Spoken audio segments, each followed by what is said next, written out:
Okay, I'm back. So welcome back to Get Your Life. It is a beautiful, beautiful evening here in the DMV, Baltimore. And we are on the final chapter of the final part, the final part of chapter 2, Desires, of Napoleon Hill's book, Think and Grow Rich, the audiobook series, as well as the book series. I'm doing both. And we are at the end of chapter 2. So in chapter 2, we discussed a variety of different parts.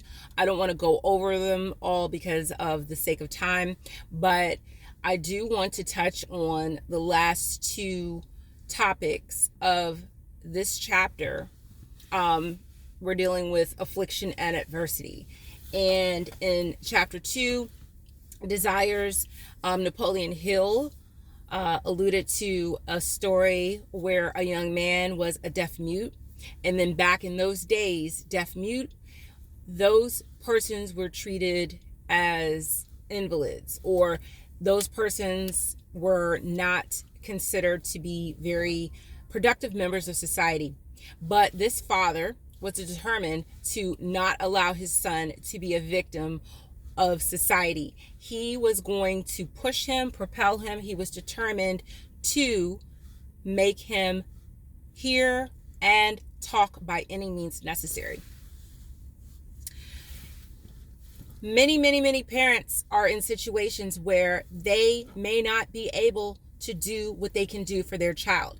Many people are dealing with children with health issues. You might have a child with a disability, a handicap. They might be in a wheelchair. They might have cerebral palsy. So it's up to that parent or that caregiver to make sure that that child has the best care and the best life possible. Some parents, unfortunately, do not go to extreme lengths to make sure that their children are well taken care of when they have handicaps. But in this book, Think and Grow Rich, the parent of this young boy, this deaf-mute child, was determined to allow his son, to make his son be a productive member of society. And the book didn't go into details whether or not he had the money to spend to get him treated. Again, back then, being a deaf mute was probably along the lines, maybe a form of autism, but not quite.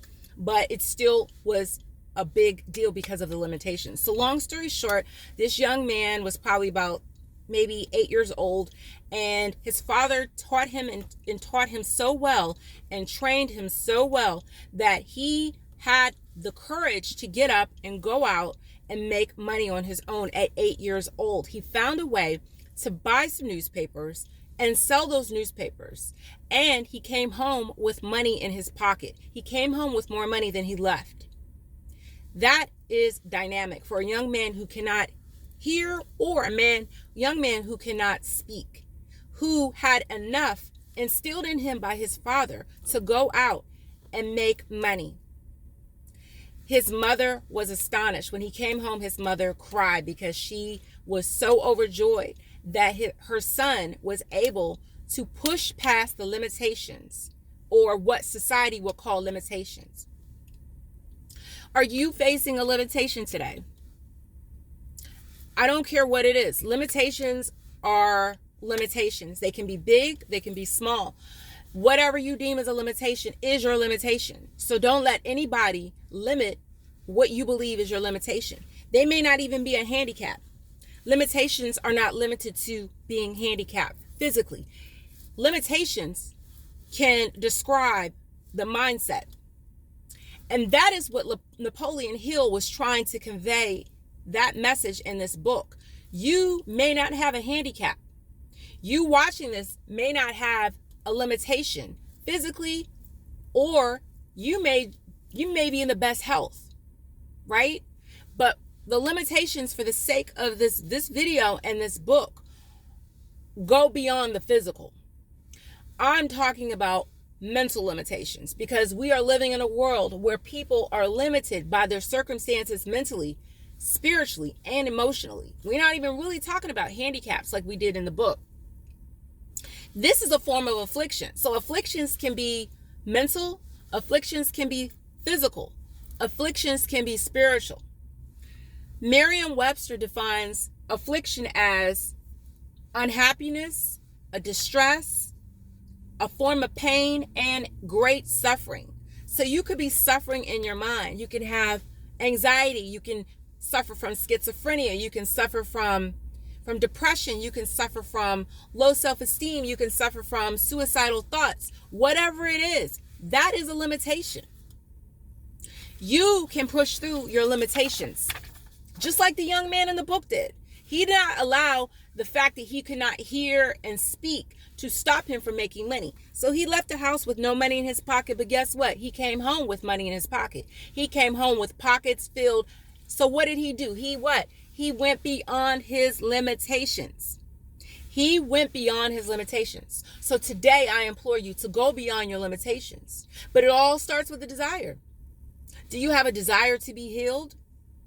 Do you have a desire to move past what you see, feel, taste, touch, and hear? You may not like where you're living. You might live in a hood. You might live in Section 8. I used to live in Section 8. But guess what? I never forgot that even though I grew up in a house as a child, I knew that one day I would be out of Section 8. I knew that one day I would be out of housing, public housing. I was in public housing, living with my son. So use your situation, your limitations to propel you into greater. Because affliction and adversity are labels that society puts on us. Yes, I'm not denying the fact that this young man had a limitation. You couldn't hear, you couldn't speak. But he didn't allow his limitations to limit him. Are you allowing your limitations to limit you today? Don't allow your limitations to limit you. Affliction and adversity are liabilities. Excuse me, they're not liabilities, they're assets. Sorry. Affliction is not a liability. Some would say, oh, I feel sorry, he's deaf, he's mute. Oh, I feel sorry, your son has autism. Oh, I feel sorry, you're in a wheelchair. That's so sad. No, it's not. Those are blessings. No society doesn't say being in a handicap is a blessing. No society does not say that you have multiple sclerosis. Society doesn't think that's beautiful. They might, have some form of compassion on you. But there's beauty behind that. There's beauty behind me having cancer. There was a beauty. Yes, it's a form of an affliction, right? So when I tell people now that I have cancer or I'm recovering from cancer, they're like, oh, I get so many mixed messages and mixed responses, but I tell them having cancer was a blessing for me. I changed my diet. I changed the way that I lived. I started exercising more. I started, taking better care of myself, my mind, my body, my spirit. I started getting back into the things of God, reading more, getting into the scriptures. So again, affliction is an asset. Affliction is an asset. Even Paul, he was probably the greatest writer of the New Testament. In the Bible, he said it was good that I was afflicted.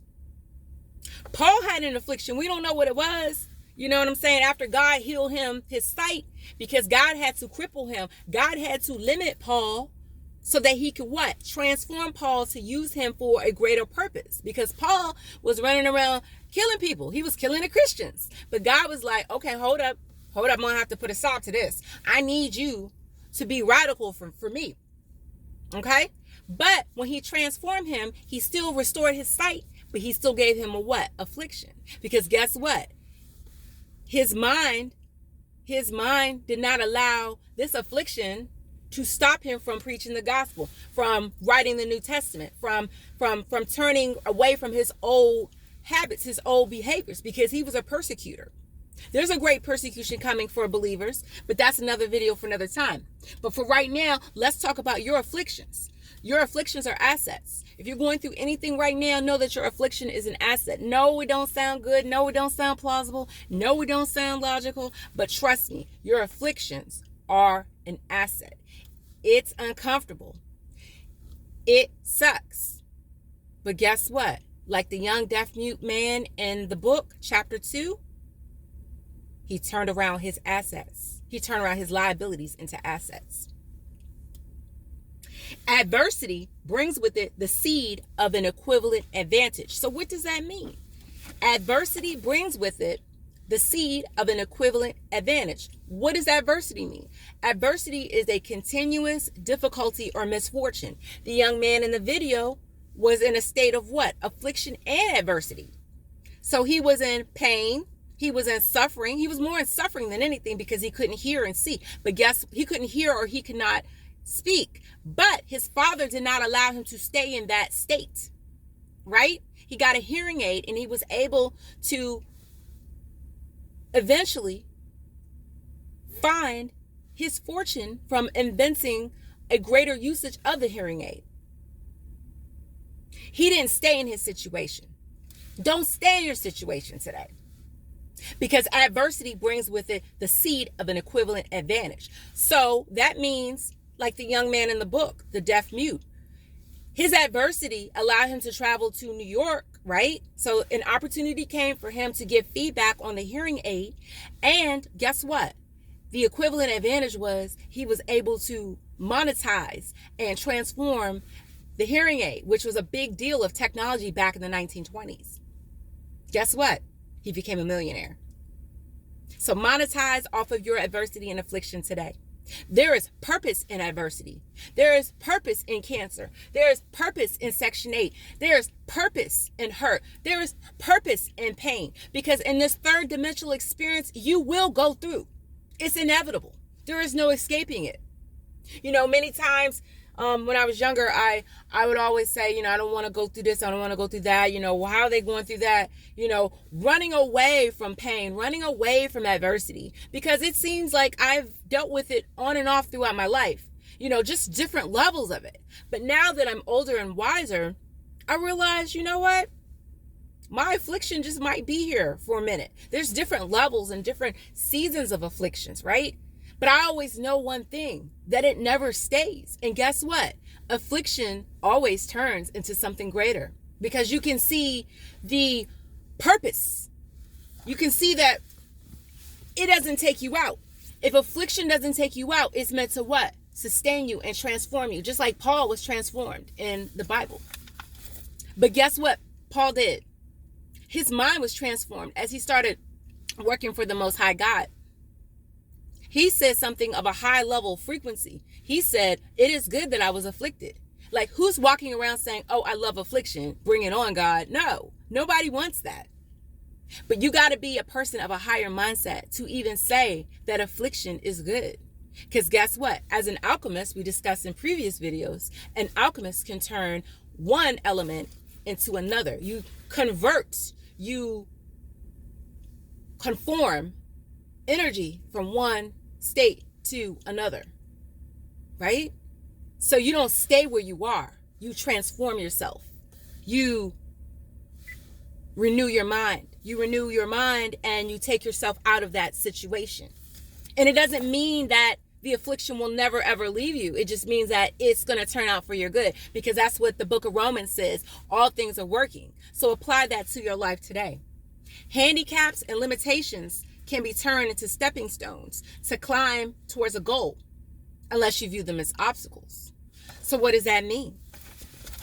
How are you viewing your affliction or your adversity today? Are you going to sit there and cry about it? Are you going to sit there and say, what was me? I mean, it very well could be an affliction or an adversity of a great magnitude. But what are you going to do with it? What are you going to do with your pain? Monetize your pain. Because guess what? The Most High said that all things are working. Apply that to anything in your life today. Be steadfast and find a definite practical way to convert your situation into an equivalent asset. I don't know what that means for you. I just know that makes sense for me, because I have some things right now that I need to be transformed. So I'm going to find a way to turn my adversity into my greater, higher self. Thank you so much for watching. Remember, afflictions are assets and not liabilities. Transform your situation today. You don't have to stay in Section 8. I didn't stay in Section 8. You don't have to stay in housing. I didn't stay in housing. You don't have to stay in that bad relationship. You don't have to stay with that man. You don't have to stay with that woman. You can do better, right? It might mean you have to go to a homeless shelter. It might mean that you have to go call and knock on somebody's door and stay there a few nights. It might mean you have to work at Burger King or McDonald's for a few months or a few years until you get back on your feet. But guess what? Some of the greatest people came from the hood. Some of the greatest people came from working at places where they hate it. But you don't have to stay there. And that's the beautiful thing about adversity. It's great suffering, but it's also a great reward for your suffering. Thank you so much for watching. Get your life more abundantly. I will see you in the next video. Chapter 3, faith. Everybody needs faith. This is going to be a good one. Don't miss it. Get your life more abundantly. This is the audiobook series, Think and Grow Rich by Napoleon Hill. Get your life more abundantly. Get your life. Take care.